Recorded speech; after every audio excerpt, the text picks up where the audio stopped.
Hello, my name is Jack Ducard. This is Sentinel Circle. I'm pleased to have you here today. Thank you for being here. If you like my content, please like, subscribe, share, comment, or send an email if you have an anecdote or something that you'd like me to talk about. I'm very appreciative of your continued support. Thank you so much. So, this is just going to be me rambling today.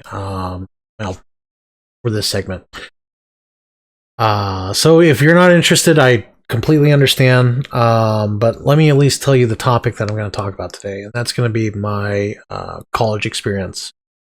Simply because I hear many stories about college is not worth it, blah blah blah, and I don't ever hear the people who talk about how college is not worth it talk about their actual experience in college or university, if you want to talk like that as well. Sorry, glasses were a little off. I was struggling to see the screen. So I'm going to talk to you about my college experience. So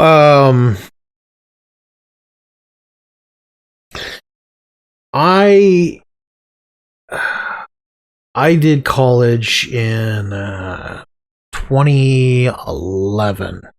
Yes, 2011. My court situation ended in October of 2010, and I had missed the first term. So I went to school. I'm not going to tell you what school I went to. I will say that it was on the West Coast. But I don't want to dox myself. I don't want people doing research on me.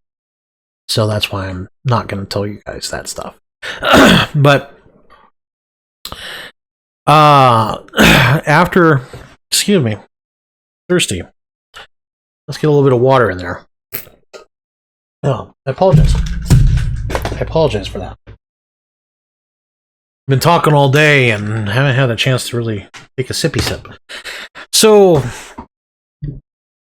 there we go. 2011 was when I went to school. So, after my court issues and my mother suing me, I wanted to do something else. And I was told I should just go to school, just kind of take a break, go to school. So school was the break for me. I originally went for engineering. I'm not going to tell you exactly what engineering, simply because, again, it's such a small field that it would expose me. So I'm not going to do that either. But it was in an engineering field. And I went to a couple of different schools to find which one I want. And my dad basically said that I can't help you. You know, he never went to college. My stepmother never went to college. My mother did. But I didn't really have an exposure to education like that. I mean, when I first got to high school, my dad, he basically said at that point, I can't help you with any of your homework and it's all on your own. Which, the guy barely graduated high school. I understand it. And I'm not going to sit there and say that he's not a good dad. He tried. But he was always about education, erroneously. The one thing that a lot of people do is they blame the older generation for pushing college, and I was among those that felt that way, that it was being pushed on us. And it's only recently where I've come to the conclusion that that's not an apt way of thinking. They were given the same information that we were. They saw with their own two eyes that the managers of their factory or of whatever, uh, they were college educated. And that was a barrier for them to move up. And because of that, they were not allowed upward mobility. And to them, college meant upward mobility. That's why things like the GI Bill came into being. Is you were told that if you put your time in, you served, we will help you move up in our society. So that's how he grew up. But he is the first to admit that he's not meant for college. He didn't. It was only later in life, when it was too late for him, that he recognized the value of it. So he pushed it on myself and my siblings. And again, it was based on bad information that he received. And I don't think it was bad information. It's more that it's changed since he was of age.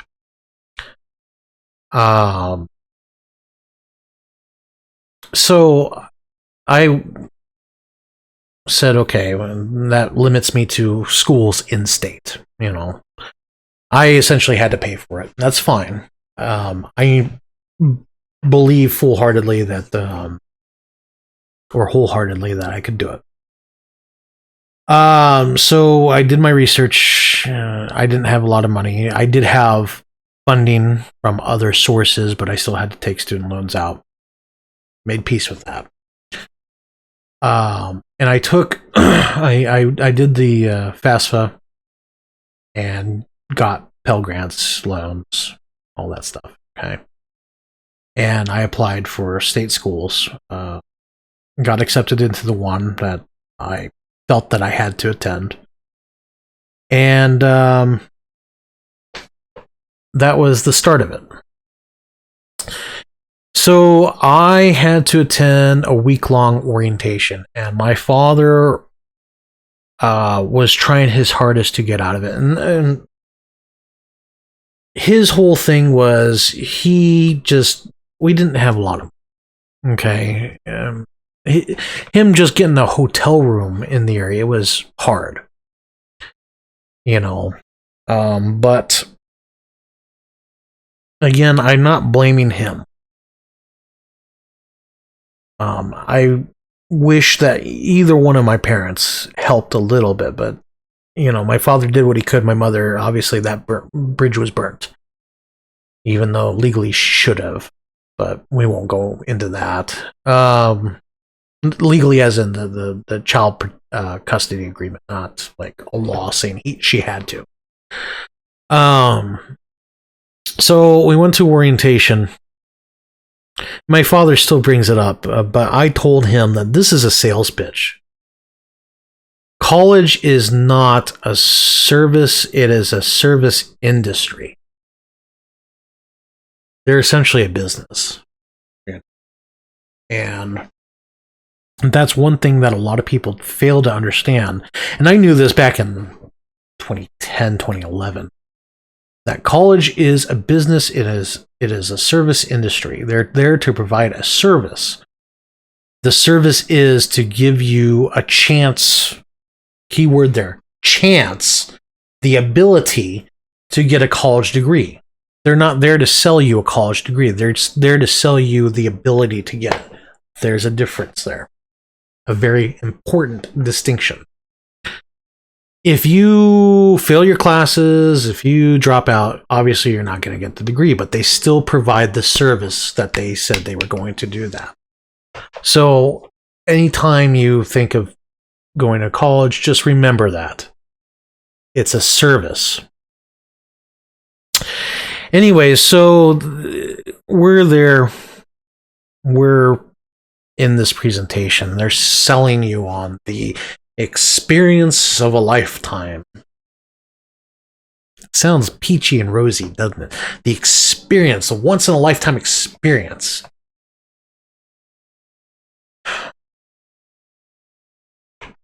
They sell you on this whole thing saying that you're going to miss out if you don't do it. And that's kind of the issue, is it's one giant sales pitch. I think that your life is no less or more rich if you don't go to college. But they sit there and say that you're exposed to different views of thinking and different cultures, and et cetera, et cetera, et cetera. And that's their whole point, is they're selling you on this rosy dream that they make it seem like, you know, you're going to go to this college or university or whatever, and then you're going to go back to your little bubble where you're only going to deal with people of your race and people who are like-minded and closed-minded, and, you know, like your life is going to suck after that. And after really viewing the world out there, I kind of, believe it or not, I kind of agree with them. But that's neither here nor there. So you go through this orientation, and you're required to go through orientation in order to attend. And of course, you have to pay money. It's not free. You have to pay money to even attend it. You have to pay for the hotel room. You have to pay for this. You have to pay for that. You have to pay for the food and all that stuff. But you're required to do it. So, you know, whatever. And then at the end of it, if you accept, great. If not, get the hell out. So I attended it with my father. My father was... he was worried that he was going to have to pay out of his own pocket to help. And I had already done the research, and I told him I did the research, but he wasn't buying that. So we had to go talk to a financial advisor. Finally, he felt better about it. I remember that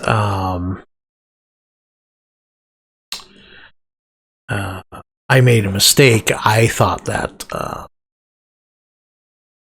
because in engineering, you're required to do your first 2 years. It's kind of different from regular school. You're required to do your first 2 years, and then after that, you have to apply to what they call pro school. And not every university is like this, and this is probably going to dox me, but you have to apply for pro school. And what pro school is it's your final 2 years in the major. And the reason for that is because they only have so many seats there, and they don't want to waste seats on people who aren't going to make it. So they make you jump through an extra hoop to get there. And each different department in the engineering department has different requirements. Like, for example, electrical engineering, you had to have a GPA of like 3.2, and some other minor requirements. But they said that 3.2 was the minimum to be considered. But if you want to be admitted, you had to have a higher GPA than 3.2. And the reason for that is because, again, they're trying to filter those who are not going to survive, which is fine. That's fine. You know, they only have a limited amount of seats, limited amount of classes. I get it. Anyways, so I made the mistake of thinking that graduate school was like pro school, and the lady kind of laughed at it. And this was my first hint, and I know it sounds a little petty, but this is my first hint that this was going to be my treatment at this university. And I should have walked out right then and there and just not gone, but it was something I think that I wanted at the time, so I pursued it. Anyway, so freshman year, you're required to stay on the dorms at this particular university. I don't know if it's like that for every university, but I know for my specific university, you were required to stay in the dorms the first year. And that's because they want you to have the money and or they want to have the money from the dorms, because the dorms are usually the most expensive option to stay on campus. You're required to pay for that, pay for the meal plan, all that stuff. And you have a specific move-in date based on your major, your building, all that stuff. And that's to prevent, a mass of people showing up. You pick what room you want, what building you want, and you got a move-in date. That's what happens. So I moved in. I got a room by myself because my funding allowed me to have enough money to do that. I was an older student for one, because I didn't go straight out of high school. And I had funds that not a lot of people are privileged to have. I'm not going to go into that again. Don't want to dox myself. So, but I had access to it, and I used it because it was time based, and I wasn't allowed to have it in my own pocket, and went straight to the school, so I might as well spend it. So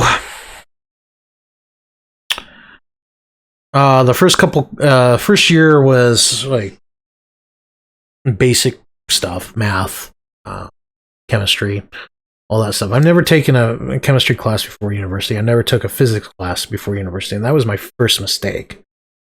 Is I didn't do either of those. My father was big on education, but he didn't go about it the right way. He was more, as long as you get A's, I don't care.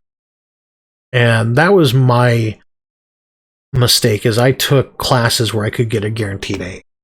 So things like basic math, art, that kind of stuff. And because of that, I didn't really try in high school. And then like being told by teachers, oh, he's really smart, really inflated my ego. So going into that,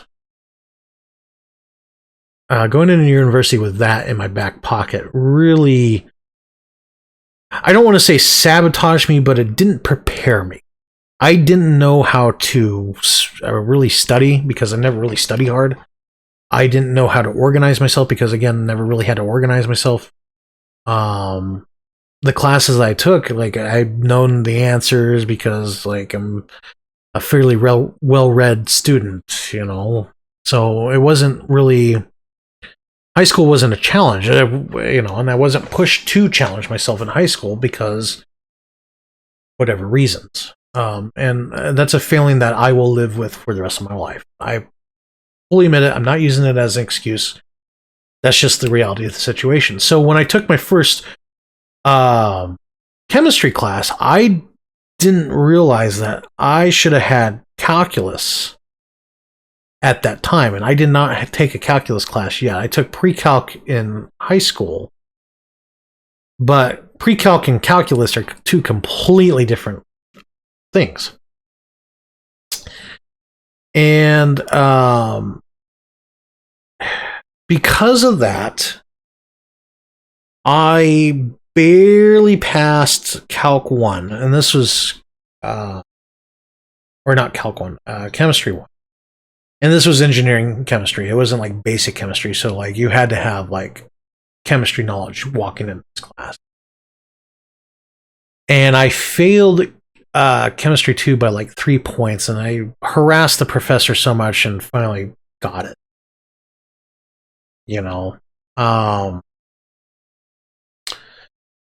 So that was the issue, and the problem was if I had failed one of those two classes, I would have had to wait a full year, because they're taken in what's called a series. So a series is, like chemistry 1, chemistry 2, or physics 1, 2, 3, and the first one is in the fall term, second one's in winter term, third one's in spring term, and you have to take it in that order. And if you fail one of the classes, you have to wait until the next like fall or winter to take the one that you failed. And I had 36 months to complete my degree.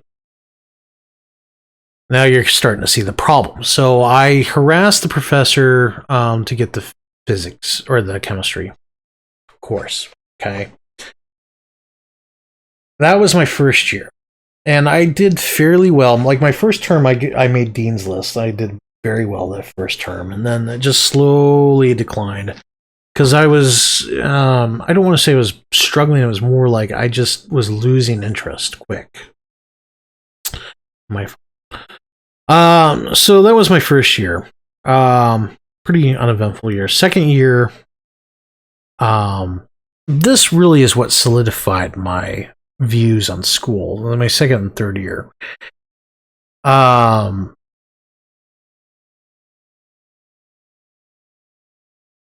While I was during my first year, I saw Greek, the Greek system, the fraternities and sororities, and I understand the whole purpose of that. It's kind of a crutch for meeting people and all that stuff. They played games like this one dude that I knew, he was trying to join a fraternity, and he was tasked with protecting his fraternity president, so they would walk around with like Nerf guns and stuff like that, protecting him. And after classes, they'd have to meet up and play that game. It's kind of a replacement for hazing because you can't beat anybody with sticks these days. But at my university, we had fraternity row, and my friend Joe and I met Joe my freshman year. It wasn't that we didn't really hang out freshman year. We kind of knew each other, but he was more interested in pursuing girls. I really was not that interested in it.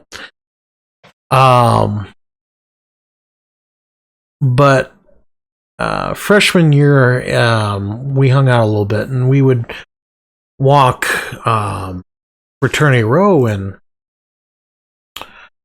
I remember this one incident specifically. There were these two girls. And it was obvious the one girl was just like sloshed. She was fading. She couldn't walk straight, all this stuff. And that was the one thing I saw a lot was the drunkenness. Which, if universities really wanted to solve the whole SA issue, they would ban alcohol. They could do it. They just refuse to, because at the end of the day, they don't care. They have your money. They don't care about you after that. You could literally die on their campus, and they will not give a crap because they have your money. So I saw this, and I walked up to them. I said, "Is everything okay?" Because I'm at least in my mind, I believe I'm a caring and nice individual. And I know that because I think Brock Turner just happened, or it maybe hadn't happened, but there was a major essay story out there. I don't remember which one, but I wanted to make sure these two girls got home. I was willing to pay for a cab. I had money, and I know a lot of college students, they don't have money. So I walked up to them and I said, "Hey, is everything okay? You need help?" And the sober friend's like, "Oh no, we're fine. It's just we'll be fine. We'll make it." And I said, "Well, you guys are right next to a major road, and this road in particular, college students would drive 60 miles an hour on a 30 stretch. It was dangerous. I almost got hit on this road crossing the street." So I said, "Well, can I offer you guys a cab or something? Or do you live nearby? I can, because these are two, the one friend's struggling to hold the other friend up, and I was like, I can walk you to wherever you need to go." And my friend Joe was right there with me, and the lady's like, no. Like, she was adamant. She was almost scared of us being there. And the other girl's just like on the ground going, ugh. I said, "Okay, well, whatever." I walked off. And I know what was going on. She was afraid that I was going to do something, which I don't have interest. Not my type. I don't like alcohol. I don't deal with it. Anyways, so that was my first year, and then the second year, I failed physics. And like when I say failed it, I mean I bombed it hard. So I had to change my major. Like that's how bad it was. And I originally switched over to computer science, and I did the math on the credit requirements, and I realized that I would be over my 36-month time limit if I stuck with it. And I said I can't do that. So the second term, the winter term of my sophomore year, I had to change my major again, and I switched over to communications. And even then, I still was over by one term, but I could do that term at home. So that's what I did, is I did that term at home. And my whole thing was, I already took out student loans.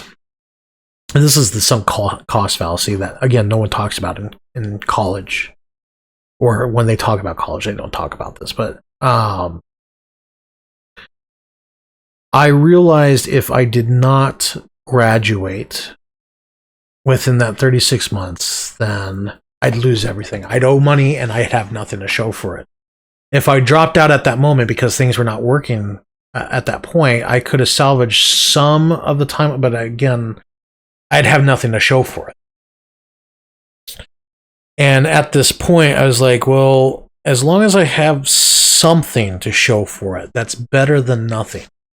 So that's why I switched over to, it's really like digital marketing or something, but it's part of the Department of Communications. So I just say I have a degree in communications. A degree in trash, basically. Yeah, I knew going into it that this degree was not going to do me anything, but at least I had a piece of paper that I can wave around saying, I'm educated, give me a job, whatever. So I transferred in, and one of the classes that I took was like a journalism class, and this always stuck in my mind. The instructor told us that journalists are not there to find facts, they're there to tell a story. That didn't shock me, but it bothered me. It bothered me, and that's kind of what they're telling these minds of mush, as the great Rush Limbaugh would say. They're minds of mush, and they're being shaped at $40,000 a year, or however much it is a year these days. And they're told that they're storytellers when it comes to journalism. And this wasn't like intro to journalism. This was a pretty advanced journalist class.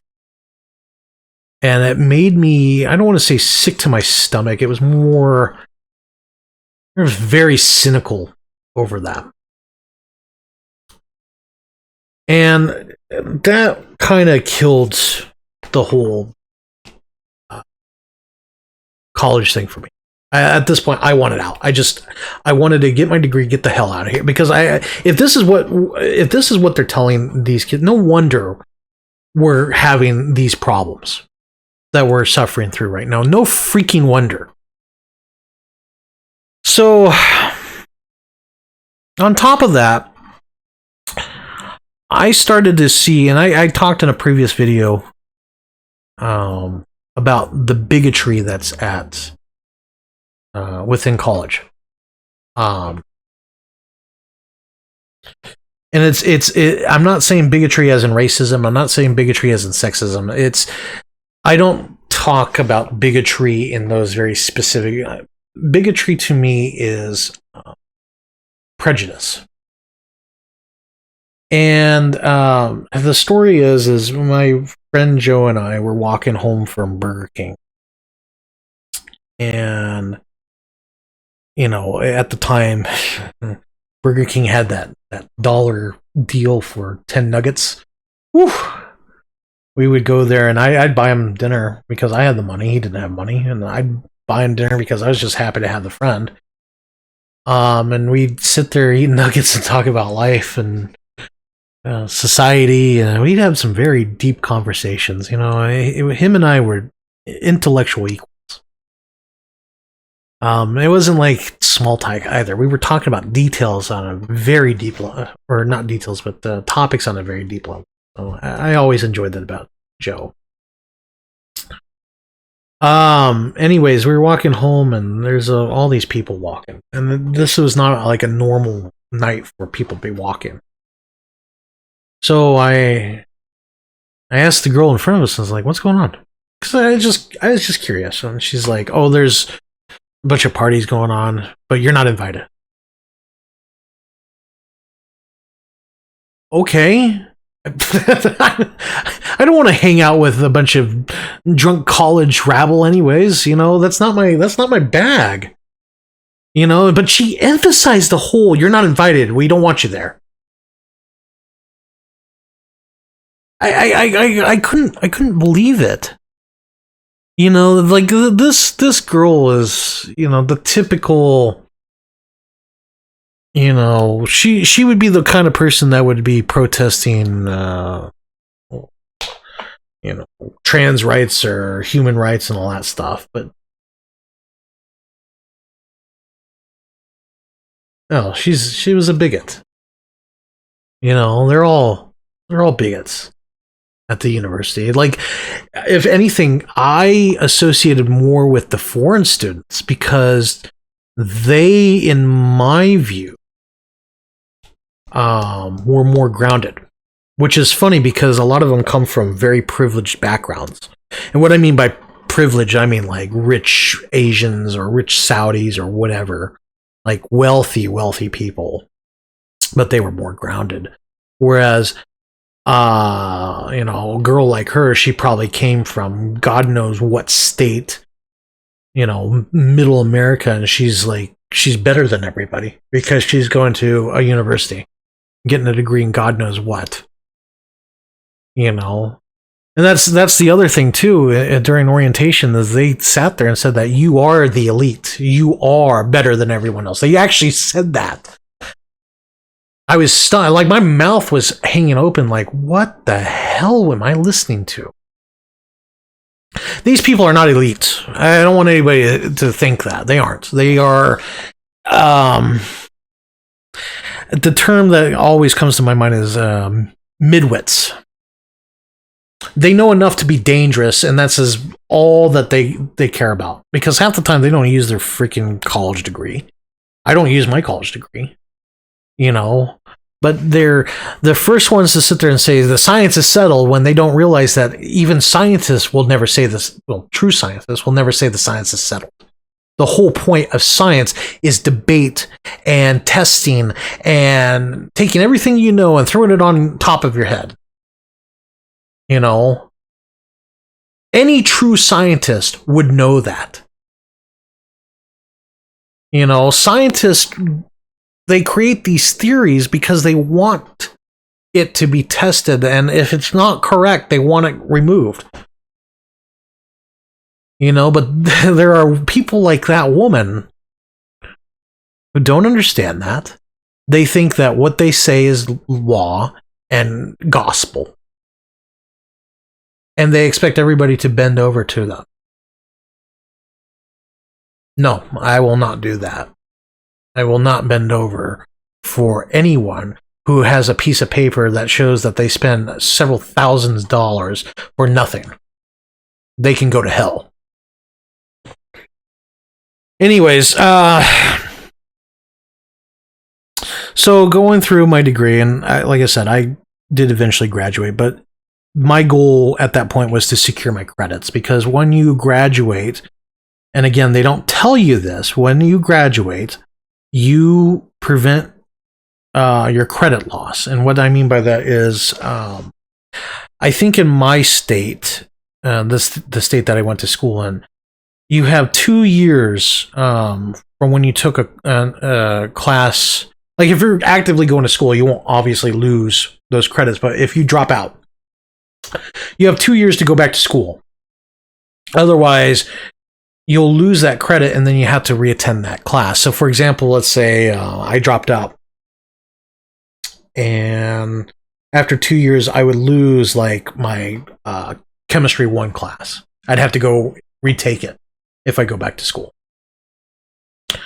But if you graduate with a degree, all the courses that you took are secured. So then if you go to another school within the state, all those credits will transfer into another degree program. And that was my plan, was I would graduate, get a diploma, and then I would go to a community college and get something a little bit more advanced, and then like, I don't want to say trick an employer, but like kind of make it look like I'm more educated than I actually am.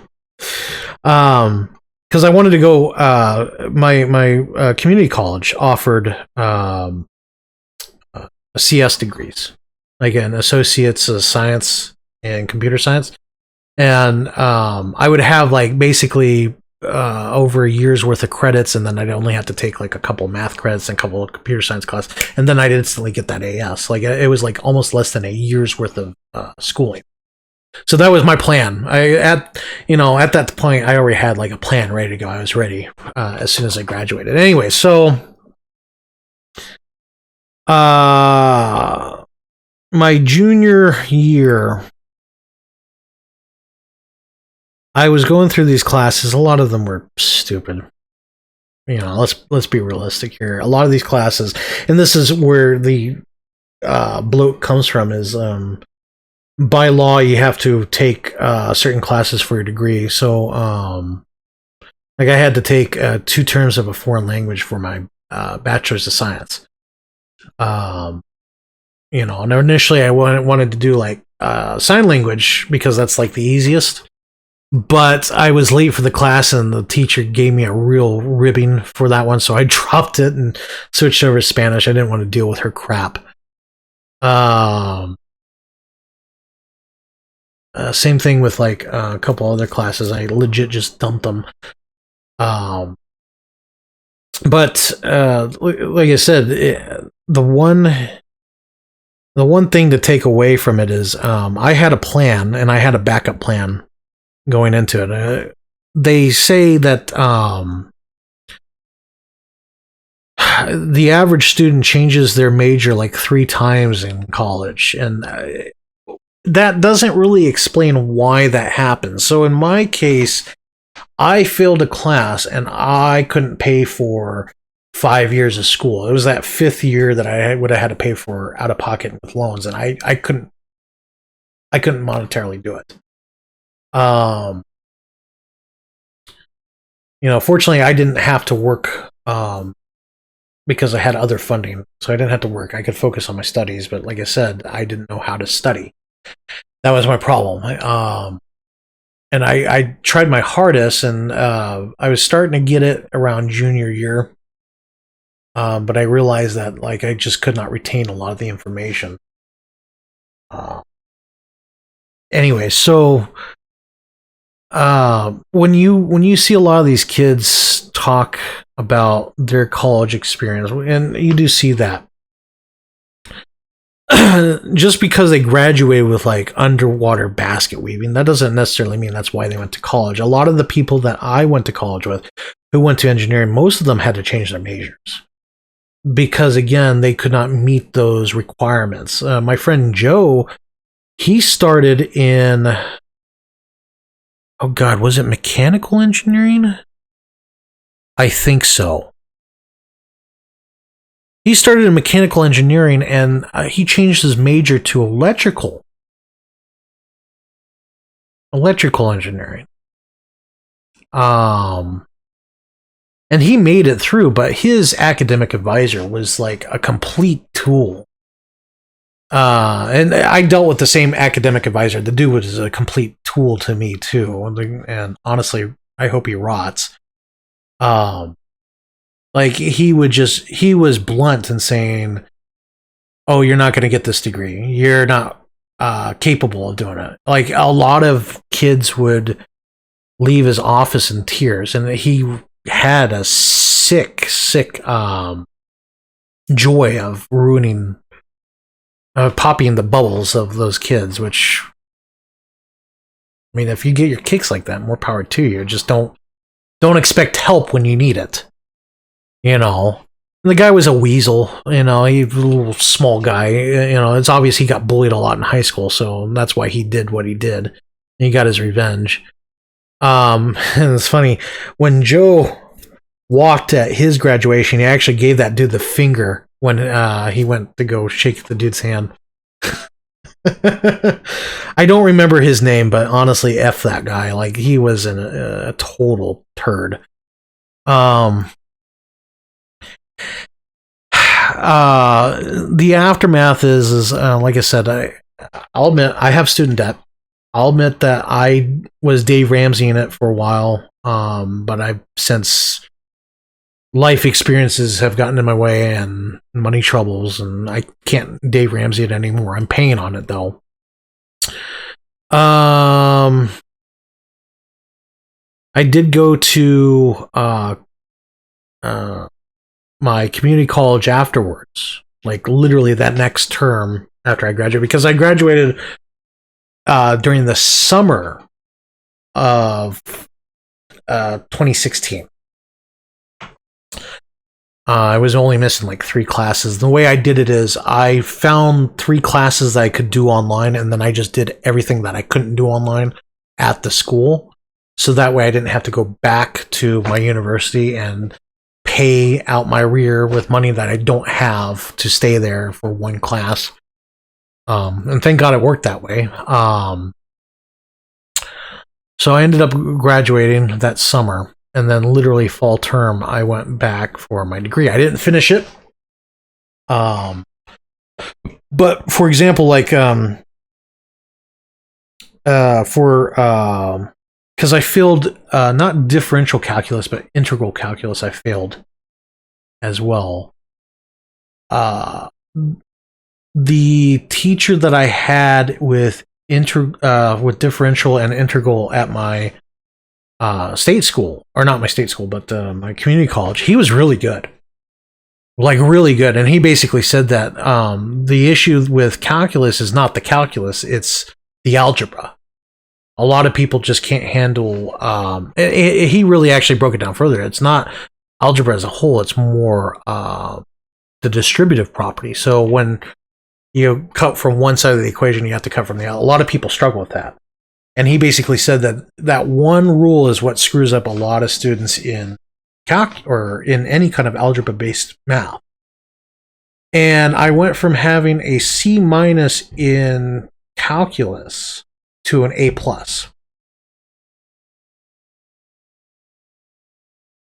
And the reason for that is because, A, I could actually understand him. He spoke English very eloquently versus some foreign individual who's there just because he needs a paycheck teaching, and he's like, so you add 1 to 1 and then you add 1 to 2, as you are sitting in the back and you can barely hear him because he's going, as you can spell 1 to 1 and 2 to 2. Teaching is a skill that a lot of people don't possess. You know, and you need to be able to teach in order to make people successful. So I learned a very valuable lesson, and I wish I had learned it sooner. A is, if you need to go to school, go to a community college or a smaller school first. Get the AA or the AS, and then transfer to a 4-year institution if you want to pursue it. You know, we push, and again, like my dad didn't know because he never went to school, but we push 4-year institutions. 4-year institutions all day long. Gotta go to your 4-year, right? We don't ever push, hey, go to community first. Go to like city college first. Get your AA, get your 2-year, get a certificate. That's a better way in my view. is going there first, because then you can live at home, you can get a small little job, you're not leaving your friends, and then when you go to the 4-year down the road, you're older and wiser.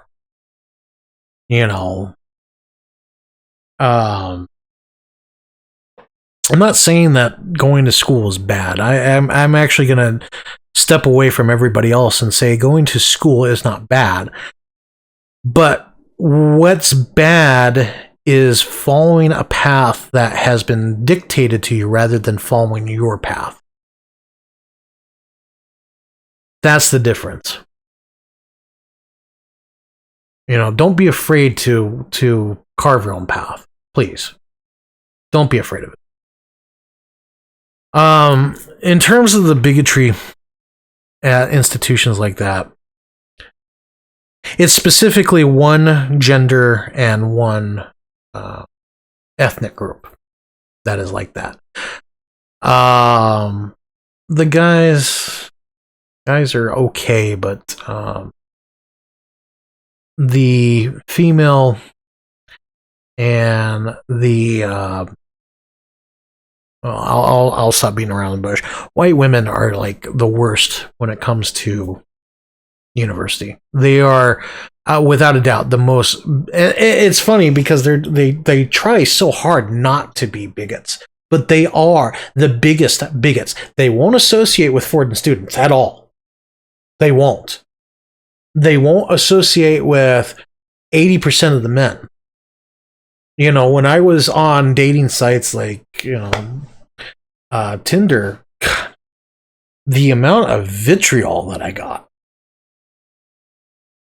I like to think that I'm bad, but I'm a decent looking guy. A lot of guys that have had issues with dating, they're decent looking guys, but it's not just about looks. It's not just about money. It's a combination. I can go on and on about, dating and the modern problems with that, but that's another conversation for another day. I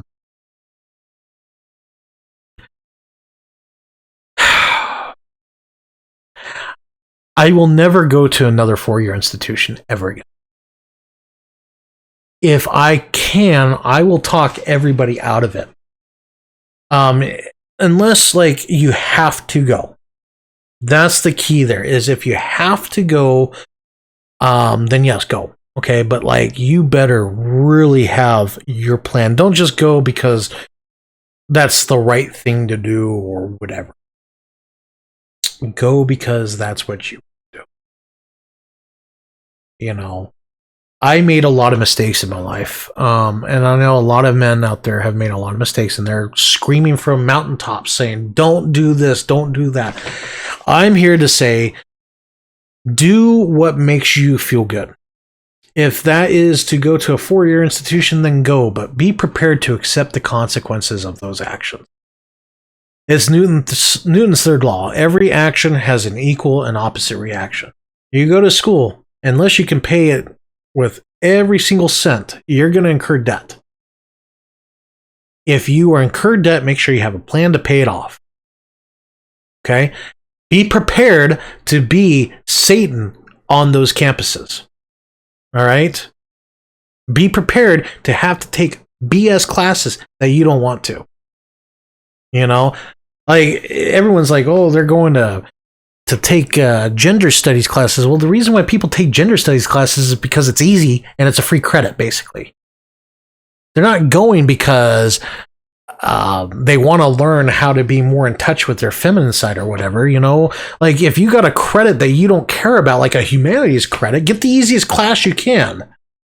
Don't take a class that is so hard simply because it's take the easiest class you can to fill that credit. Get the A if possible, get the B if possible, worst case scenario, get the C if possible. Okay? But I'm tired of people talking about college like it's this pipeline to radicalism, and it is and it's not.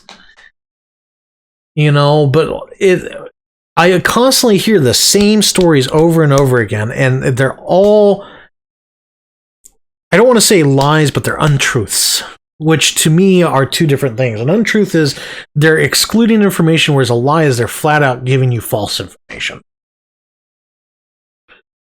You know, and hopefully, I hope this one video helps somebody. Just one person is all I ask. It helps one person.